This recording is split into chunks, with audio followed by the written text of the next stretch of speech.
खुलुमबाय गोजोन फुंबिलि बयनिसिमबो नोंथांमोनखौ आंनि चेनेलाव गासैखौबो बरायनाय बावहरग्रोनाय थाबाय आसा खालामो नोंथांमोना खौरांखौ नायनानै मोजां मोनगोन। मैया आइजोफोरनि मुलुगनां आइजो सानावनो मोनसे मुगैथाव आरो लाजिनांथाव रागा जोंथाव जाथाय जादों। थारैनो आथिखालनि समाजा सानफ्रानिफ्राय एफा गाज्रि बारहावाया गुबुंले जालांबाय थानायखौ नुनो मोनदों, जेराव जाथावै जाथायफोरानो जानायखौ आथिखालाव नुनो मोनबोबाय थायो। बेबादिनो गहपुरनि जालुकबारि गामिनि 60 बोसोर बैसोनि सासे दखाराम दर्जी मुंनि सासे सुबुङा 10 बोसोर बैसोनि उन्दै हिन्जावसाखौ जिनाहारि खालामदों। नखरनि सुबुंफोरा मिथिहोनाय बादिब्ला हिन्जावसाया न'आव फैनानै गाबै गाबै गाज्रि खामानि मावनायखौ खोन्थाफैदों। दायो लम्प दखाराम दर्जीखौ गहपुर पुलिसा थानायाव लानानै थांबाय होननानै मिथिनो मोननाय जादों। मैया आद्रा थाबावनाय सा 590 बारग' एक्स एनडिपि सोद्रोमाफोरनो रां अनसुंथाइ गथायबाय बिटिआर सोरखारा। मैया मोनसे जर'खा हाबाफारिनि गेजेरजों बे अनसुंथाइखौ क'क्राझारनि बड'फा कालचारेल कमप्लेक्सआव बिटिआर सोरखार आरो हम डिपार्टमेन्ट गभस अफ आसामनि बानजायनायाव बे अनसुंथाइखौ गथायनाय जायो। अनसुंथाइ गथायनाय जिल्लाफ्रा फारियै क'क्राझार जिल्लायाव सा 161, चिरां जिल्लायाव सा 192, बाक्सायाव सा 93, तामुलपुराव सा 34, उदालगुरि जिल्लायाव सा 51, बिश्वनाथ जिल्लायाव सा 10, सनितपुर जिल्लायाव सा 18, कामरुप जिल्लायाव सा 2, गलाघाटआव सा 7, धेमाजियाव सा 3 आरो गवालपारायाव सा 6, कार्बि आंलंआव सा 1, लखिमपुराव सा 2, मरिगावआव सा 1, बङाइगावआव सा 1, नलबारियाव सा 2 आरो नागालेण्डआव सा 1 होननानै मिथिनो मोननाय जादों। मोनसे समनि बिपिएफनि सासे गोख्रों दैदेनगिरि मानास सेरफां बियाबनि बारग' एमसिएलए सुभाष चन्द्र बसुमतारिया बिपिएफ दोलोनिफ्राय ओंखारबाय। मिथिनो मोननाय बादिब्ला 9 मार्च एबा दिनैनि सानाव बिथाङा बिजेपि दोलोआव जइन जागोन होननानै मिथिनो मोनदों। मैदेरनि गाग्लोबनायाव फिन आरोबाव सासे सुबुंनि जिउ खहा जादों। मुङा प्रबिन बसुमतारि आरो बिथांखौ 70 बोसोर बैसोनिमोन होननानै मिथिनो मोननाय जादों। फोथाराव थांनाय समावनो हरखाब मैदेरजों मोगा-मोगि जानानै हाग्रानि मैदेरा बिथांनि सायाव गाग्लोबदोंमोन। जायनि जाहोनाव प्रबिन बसुमतारिया अबथिरायै गावनि जिउखौ फोजोबनानै लानो गोनां जायो। कलियाबरनि रहटलायाव जादों बे दुखुनांथाव जाथाया। मुंदांखा बर' सावथुन मुलुगनि फावखुंग्रि रिया ब्रह्मनि फिसाय मनरन्जन ब्रह्मआ मैया बिजेपि दोलोआव हाबबाय। मोनसे बिसायख'थि फोसावदोंनि मेलनि गेजेरजों मैया बिथाङा बिजेपि दोलोआव हाबो। बिजेपि दोलोआव जइन जानायनि उनाव बिथाङा फोरमायथिदों दि समा सानफ्रोमबो एखे आरो बोथोराबो सानफ्रोमबो एखे थाबाय थाया। बेबादिनो राजखान्थियाबो सोलाय सोल' जाबाय थायो। जेराव बेबादिनो आंबो बिजेपि दोलोनि मावनाय आरो बिजेपि दोलोआ जेरावबो देरहासार जाबाय थानायखौ नोजोर होनानै बे राजखान्थि हान्जायाव हाबदों। जेराव राजखान्थिनि बिसायख'थियाव देरहासार जानानै रायजो राजाफोरनि थाखाय आं खामानि मावनो हायो बेखौ नोजोर होनानै बिजेपि दोलोआव हाबदों होननानै फोरमायथियो बिथां मनरन्जन ब्रह्मआ।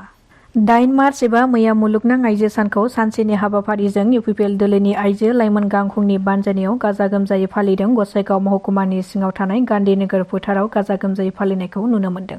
बे हाबाफारियावनो बाहागो लानानै एमएलए जिरन बसुमतारिया खौरां बिजोंनि गेजेरजों फोरमायथिदों दि इउपिपिएल दोलो एबा प्रमद बर'नि दैदेननाय सोरखारा आइजो माहारिफोरनि जौगाखांनायनि थाखाय खामानि मावगासिनो दङ आरो बिटिआर ओनसोलाव थानाय आइजोफोरखौ रासिन जौगाहोबावनो थाखाय बे हाबाफारियाव बायदि बायदि रोखोमनि बिथिंनि सायाव सावरायनाय जादों होननानै फोरमायथियो।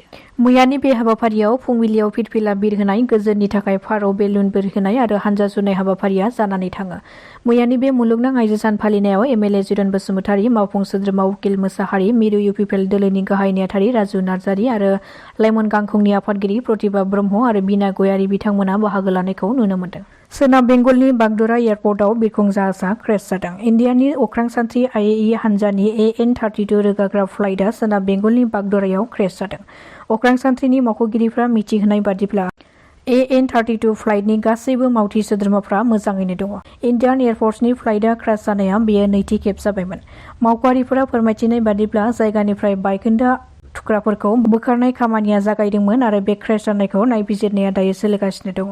मख'नो गोनांदि बेनि सिगाङावबो गंसे एयारफर्सनि फाइटार जेटआ मोनसे जाब्रबथायजों मोगा-मोगि जानांदोंमोन आरो बेनि सिगाङावबो इन्डियान एयारफर्सनि सान्थ्रि आइएइ हान्जानि जागुआर दावहारु बिरखंआ पंचकुला हारियानानि मोरनीनि बल्टवाला गामि सेराव क्रेश जादोंमोन।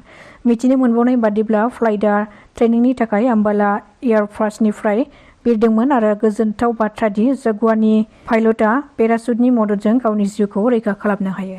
बावैसो सान सिगां गोदानै फोसावजानाय सिखना जोहोलाव माहारियारि हाग्रामाखौ नायबिजिरनाय हाबाफारि बानजायदों। मैया फुंबिलिनिफ्रायनो अरन एनजिअ रुनिकाटा फरेस्ट रेन्जनि आरो बेंटल फरेस्ट जथाय आरो इउटुबार एलफ्रेड बसुमतारि बिथांखौबो बे हाबाफारियाव बाहागो लानायखौ नुनो मोन्दों। बिटिसि बिसायख'थिया सफैनाय लोगो लोगोनो गावबा गाव मोजां मोननाय दोलोआव हाबदों आरो सोरबाबा दोलो नागारनानै गुबुन राजखान्थि दोलोआव हाबफैदों। दासान्दि बिटिआर ओनसोलाव गोबां राजखान्थिनि बारा बारगासिनो थानायखौ नुनो मोन्दों। 8 नं दतमा बियाबनि सेरफांगुरि ओनसोलनि नाराबारि गामिनि थागिबि रायजो राजाफ्राबो बेबादिनो इउपिपिएल राजखान्थि हान्जायाव इउपिपिएल दोलोखौ मोजां मोननानै इउपिपिएलनि लाइमोन गांखं हान्जानि फुकन लाहारि आरो इउपिपिएल दोलोनि दैदेनगिरिफोरनि नुजाथिनायाव लोब लोब दोलोआव हाबनायखौ नुनो मोन्दों। गसाइगावनिफ्राय बासबारिसिम गोदानै लामा बानायनो एमएलए जिरन बसुमतारिया अन्थाइ खाम्फा बेखेवदों।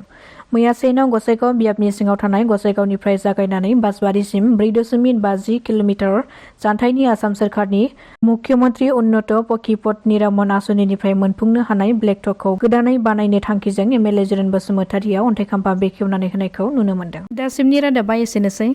गोजोन्थों।